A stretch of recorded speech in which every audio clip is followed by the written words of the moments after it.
Oke, pernah nggak sih kepikiran kalau di balik semua angka dalam laporan keuangan, sebenarnya ada sebuah kode tak terlihat yang bekerja? Hari ini kita akan bongkar gimana budaya, iya, budaya, bisa membentuk dunia akuntansi yang selama ini kita kira kaku dan penuh aturan. Kita kan sering diajarin kalau akuntansi itu soal objektivitas ya, soal aturan yang pasti dan angka yang nggak bisa diganggu-gugat.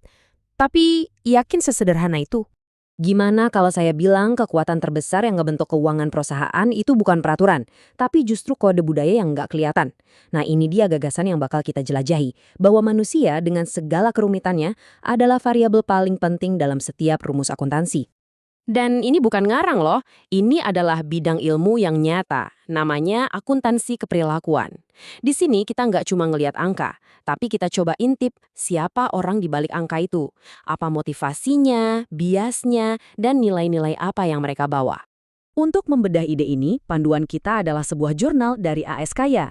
Yang keren dari penelitian mereka adalah mereka nggak melihat perusahaan multinasional yang rumit, tapi justru melihat sesuatu yang sangat mendasar, sistem pengajian. Dari situ, kita bisa lihat gimana budaya lokal bisa membengkokkan aturan formal.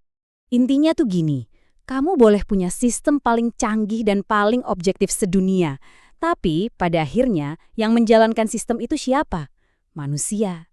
Nah, disitulah, di persimpangan antara aturan dan perilaku, hal-hal menarik mulai terjadi. Jadi, gimana caranya jurnal ini ngukur sesuatu yang abstrak banget kayak budaya?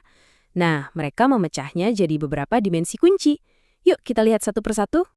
Yang pertama adalah kolektivisme. Coba bayangin sebuah tim di mana menjaga keharmonisan itu jauh lebih penting daripada nunjukin siapa yang paling hebat.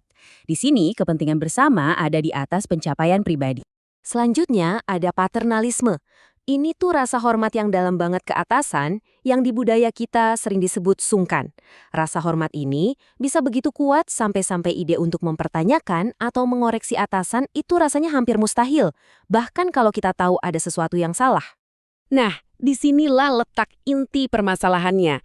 Nilai-nilai budaya tadi itu ibarat pedang bermata dua. Di satu sisi, bisa banget membangun loyalitas dan kerjasama tim yang solid. Tapi, di sisi lain, justru bisa jadi celah besar dalam sistem kontrol internal perusahaan. Di sini kita bisa lihat dilema utamanya. Budaya bisa jadi kekuatan yang memperkuat integritas, tapi bisa juga jadi alasan untuk tutup mata terhadap pelanggaran aturan. Tujuannya demi menjaga keharmonisan. Dan ketika benturan ini terjadi, hasilnya bukan cuma kesalahan kecil di pembukuan loh. Jurnal ini menemukan bahwa hal itu bisa menyebabkan masalah sistemik yang serius. Mari kita lihat contoh nyatanya. Oke, kita masuk ke studi kasusnya. Sebuah sistem penggajian di Indonesia. Ini bisa dibilang laboratorium yang sempurna untuk melihat gimana teori-teori budaya ini bekerja di dunia nyata. Para peneliti menemukan praktik-praktik yang kalau dilihat dari kacamata akuntansi murni mungkin kedengeran nggak masuk akal.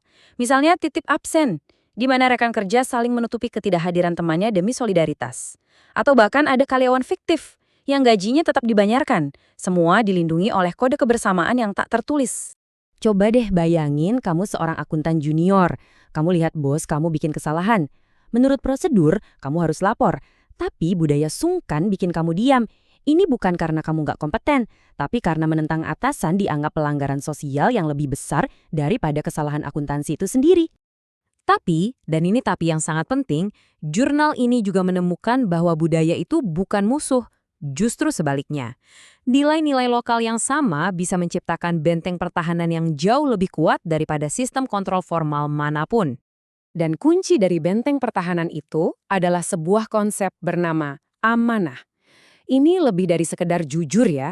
Ini adalah sebuah tanggung jawab, sebuah kepercayaan yang diberikan kepada kita untuk dijaga baik-baik. Jadi, poin krusialnya adalah komitmen bersama untuk jujur, ini bertindak sebagai kontrol internal non-formal yang sangat kuat, bahkan terbukti lebih efektif daripada sekedar software dan aturan. Pada dasarnya, kode moral bersama inilah yang jadi sistem audit paling canggih. Oke, jadi kita udah bahas studi kasus dari Indonesia. Mungkin kamu mikir, apa hubungannya ini dengan saya yang nanti akan bekerja di London, New York, atau Singapura? Jawabannya, ada banget hubungannya. Kutipan dari kesimpulan jurnal ini merangkum semuanya dengan sempurna. Sistem akuntansi, termasuk sistem informasi akuntansi untuk penggajian, bukan hanya alat teknis. Ia adalah praktik sosial yang dibentuk oleh nilai-nilai lokal.